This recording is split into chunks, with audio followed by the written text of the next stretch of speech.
Hi everyone, and welcome to the SwiftCase Productivity Podcast. My name is Adam Sykes, founder of SwiftCase, the professional productivity platform.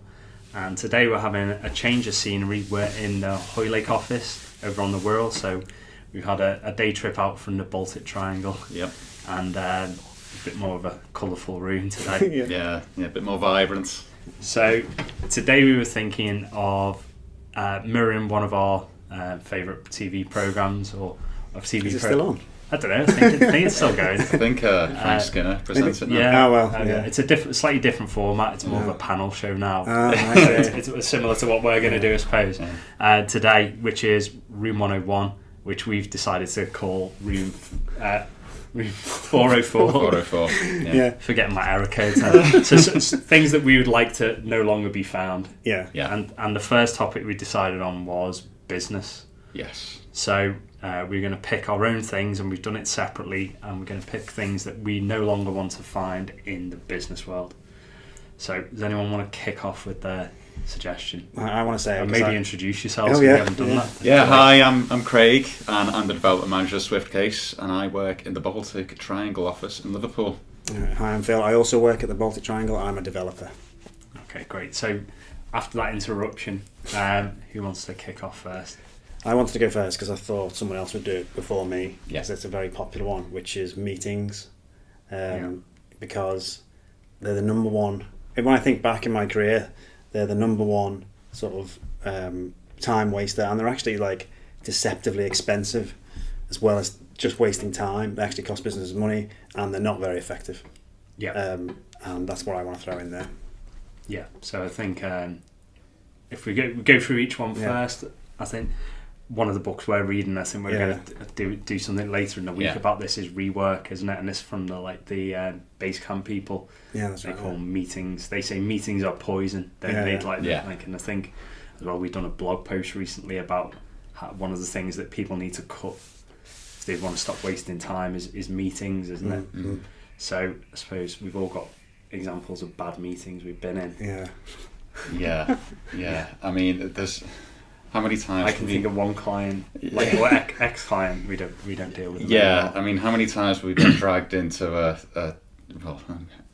we were in one, weren't we, many years ago, and it lasted 6 hours. Yeah. And I don't think it 6 hours. What? I don't think it went anywhere. No. I think it went round in circles. Yeah. Is that an example of like the sunk cost fallacy where you've been in it for 5 hours, so you may as well stay there? Yeah, stay the extra hour. Yeah, exactly. And yeah, it was a massive waste of time, to put it lightly, really. How much information can you divulge about it without naming names? Yeah, we don't want to name who it was. Yeah. I think we obviously both know the same meeting. 4 or 5 years on, we know. Yeah. But the problem is sometimes it's these serial meetings that you tend to have as well, where you'll go in 1 week and you'll come up with all these ideas, but nothing really comes of it. So then you meet again the next week, and the same sort of stuff gets discussed, and there isn't really a plan or any particular. There's no objectives at the end of it, and it's just the same thing over and over again in circles. And when you get caught up in that, it's horrendous, right? I do genuinely think that meetings are good in doses and for the right reasons with the right people. It's when you start getting a round table of people and maybe not everyone's getting involved. They don't necessarily need to be there. Yeah, exactly. Yeah. So you're saying if they've got nothing to contribute, or they're not asked to say anything, and they don't feel the need to say anything, then they shouldn't be there at all. Yeah, basically. Exactly. Yeah, so like when you have company-wide meetings. Yeah. Most of the people don't want to be there, do they? No, exactly. Yeah. Like, you don't want to be in a meeting unless it's got any interest to you. I mean, I've been in some meetings like outside of work where there's been like 20 people just because someone's got to be a representative from each place. Meet in the room. Yeah. But it's just like one person spoke and there was 20 people. It was effectively a meeting, lecture. Is it? It's not a meeting. Yeah. A meeting's where people collaborate on doing something, coming up with an idea, or you need to actually get to the bottom of some question, get some answers, and there's an agenda that you follow. If it's just a lecture, send me an email. If you want to tell me something, send me an email. Yeah. I'll email you a question back when I've got when I've had a chance to read through and also understand, because Another thing is sometimes people use meetings to kind of drop something on someone, and then actually the other person wasn't expecting this, so all they can do is listen. They haven't actually got the information, and they say, "I'll get back to you," which actually spawns another meeting. Exactly. And I think the other thing is sometimes, I suppose we've had it, is that maybe in the early days, you don't have a choice. Like, we know you should have an agenda. We know that you should go in with a set goal of this is what we need to sort out. This is the start time. This is the end time, and we need to be away because we've got other stuff to do. But sometimes the power balance is, especially if you're only a growing company, it can be in the other you think it is, at least, in the other person's court, because you think, these people are giving me business, I need to just be there for them and spend, if they want 6 hours, we should just be free to spend 6 hours with them. But I suppose the flip side of that is, if they think that your time is free to spend 6 hours for them, are they actually going to value you and value your time when it comes to doing your work? Because they think they can just take your time for 6 hours for free. They're not going to value you when you actually are doing the work. They're going, it's only going to take a day. That'll be whatever, we don't want to pay for that. So even though you think you might not be setting, you've not got the balance of power, you need to kind of be a bit more assertive, I think. And that's one thing I suppose I've learned as you go on, is you need to go to a meeting knowing what you want out of it, as well as what the other person wants, and ask them to send you the questions that they want to ask you in advance. They're not there to catch you out. If they want answers, ask me in advance, and I'll come, and we can have a conversation, a back and forth over what it is. And that's where meetings can be good, isn't it? Like when they're planned properly, when there's an agenda, and when ultimately everyone who's there can actually contribute what they need to. It's everything else that needs to go, I think. Do you think it may be meetings are just another element of businesses where people are just doing what they think they should be doing to be successful, and when they don't, meetings just has a different meaning for everyone, and what they really are doing is scratching an itch, like, I need to be seen by my employees or by my clients or by my customers to be doing something, so I'd better just call a meeting to make sure that they know that, and reassure them. And it's more about that social engagement than it is about being productive and getting the job done. I think there's definitely an element of that, isn't there, of like being seen to be doing something. But just because you're busy doesn't mean you're productive. Exactly. You can fill your meeting, you fill your week with meetings, and have done nothing people by love the end to of do the that. week. People love it. Don't take my time with meetings away from doing something else that I could be doing for you. I think, especially if I'm being useful for you. If I'm not doing the work that I'm meant to be doing, and I'm sat in a meeting, it's a waste of everyone's time. Exactly. It's almost like a self-fulfilling prophecy as well. If you're concerned about whether they're being effective, you're reducing their effectiveness. Literally. For that period, and if you get everyone in, then you're also just paying them for the privilege of doing nothing for you. It's a very, very odd concept. But so that's meetings. I think we kind of half fixed meetings. So maybe we might, I don't know. It might just be a problem with definition. Semantics. How people run their meetings. Bad meetings. There you go. That's bad meetings. Unproductive meetings. Yeah, they need to go. Okay, good. In the bin. So we'll add a graphic. Some front end developer. We'll vote. Only one's going to go in there, I think. We'll vote on which one afterwards. Okay. To keep with the spirit of Room 101. My one is feature creep, and I've chosen this because I think it probably goes back to the early days as well, when we used to deal with a lot more bespoke projects. And we were probably less in control of our own project's destiny, really. And feature creep it's one of those things where you've got a project and you've outlined, the objectives, what you want to achieve with that particular project, but either halfway through or towards the end, something crops up. Someone asks for something else. Right. We've just thought, and we just thought it would be great about this. We just realised we actually need this as well. It's not great. It's not great because suddenly, you've allotted an amount of time to spend on this, and money, of course, and suddenly there's another thing to add in. And sometimes I think people think, oh, this will only take you, it goes back to what we were saying before. 5 minutes. This will only take 5 minutes, Yeah. and you did that. Whereas it's not that at all. Yeah. Like, we were expecting to finish this by Friday, now it's going to be next Tuesday. Yeah.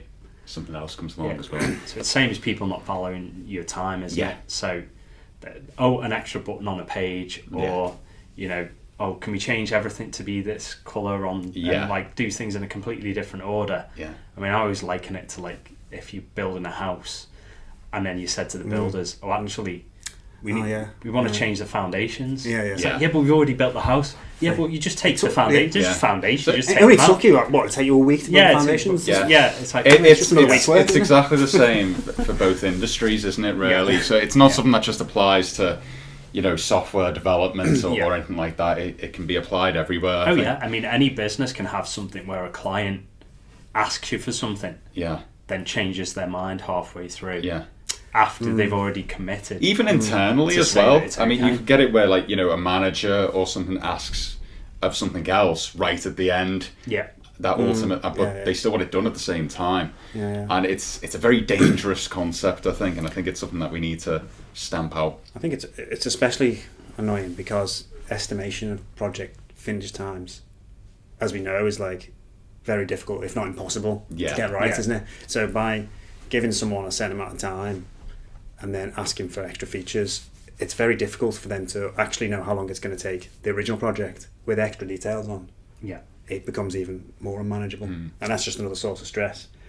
And I know with something like that as well, you could be in a great situation where you can go, well, okay, that's for that additional bit, that's going to cost X more.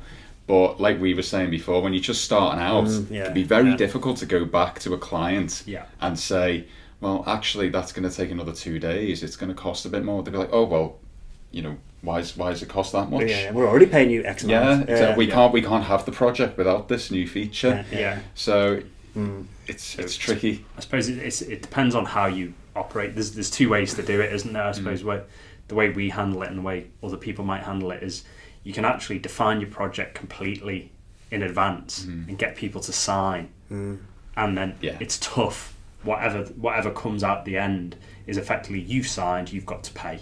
I think that was the old way that people did things. Yeah. And at the end of the day, probably both people are unhappy because you're probably going to lose the customer, so you're not going to be happy, and they haven't got what they really wanted because actually they didn't get a chance to modify what things were happening. It's to go part of the along. process, which is reasonable in some ways. It's just what that reasonable expectation is. But then also there's whether you put in like fixed points where you can like you get it with printing, don't you? So you design something, the printer will say, here's the proof, this is the final thing that you're going to get if you actually pay us or you actually go ahead. Once you say this is okay, that's it, you've got to pay. But we do give you that opportunity. You don't just send it and we print it. We send it back to you and say, look, this is how it's going to look on the page. So you could put points in and put that in there. The other way to do it is to say, we're going to work for you for so long. And you can have whatever you want done within that time period. So whatever features you want, you find you can change what you like, but by the time it gets to this number of hours, that's it. We'll tell you how much the hours are going to take and what you can do in those hours, but ultimately you only get those hours. So there's kind of like the time is fixed rather than the features are fixed. And then what you do then is you just put anything else into a phase 2. So for phase 1, which will be X number of hours or X amount of work, is a fixed time period. Then after that, things can be moved out.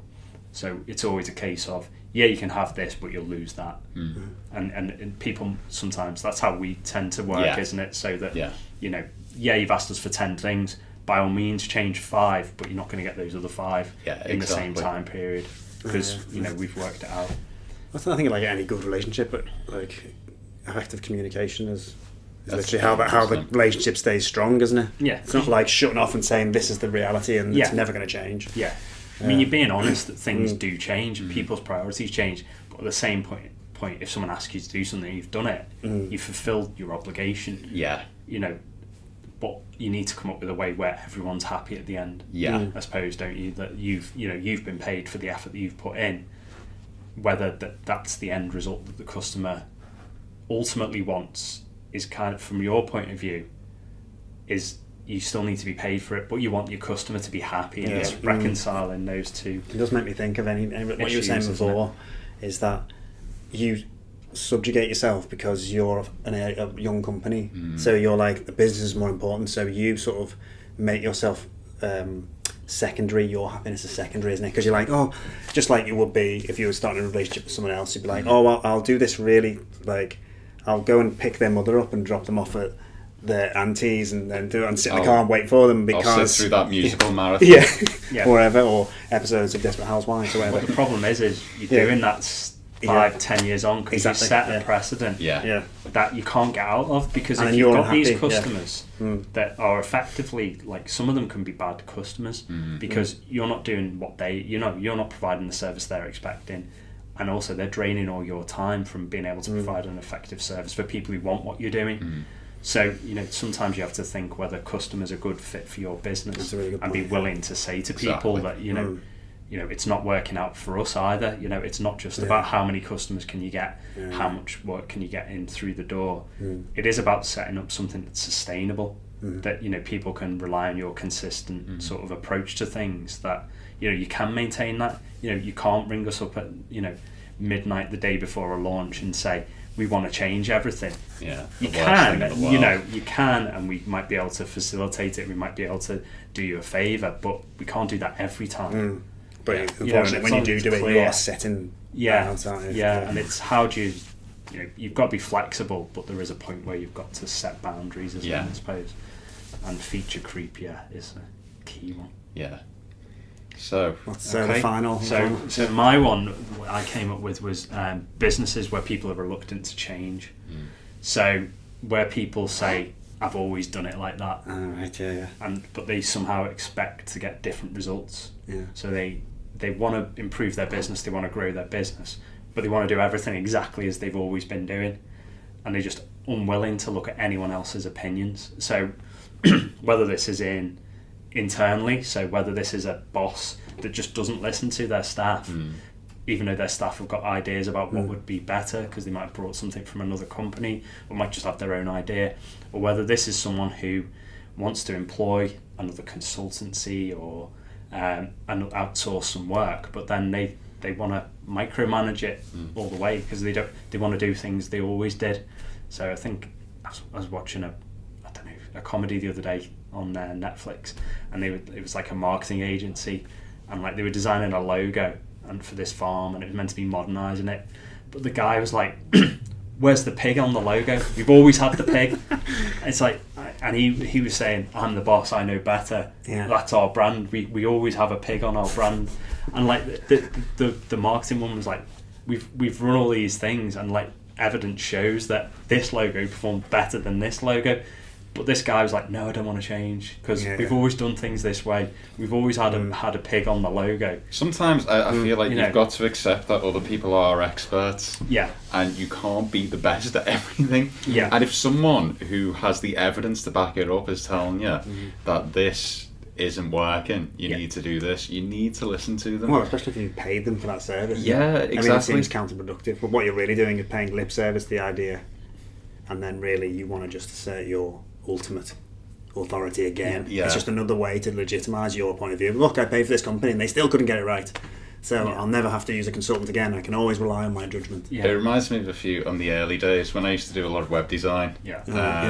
And it probably goes back to all three of these points actually, but where you'd make quite a good design or multiple designs, and they'd choose one and they'd go, I love it, I think this is great, but can we change absolutely everything about it bit by bit?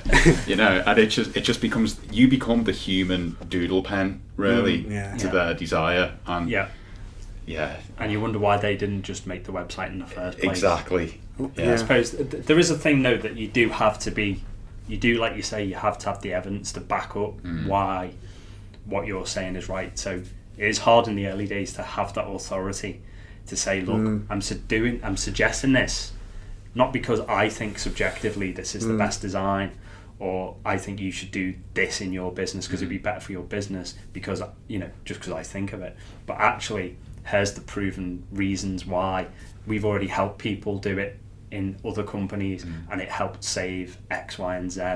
You know, it's hard to get started when you haven't got that proof, and like I suppose you do try and build up the sort of the case studies, don't you, to sort of back up what you're saying. But it's when people are completely like they just do not want to see another person's point of view. They don't want to learn anything new. They don't want to take on anything new. But then they somehow expect things to grow.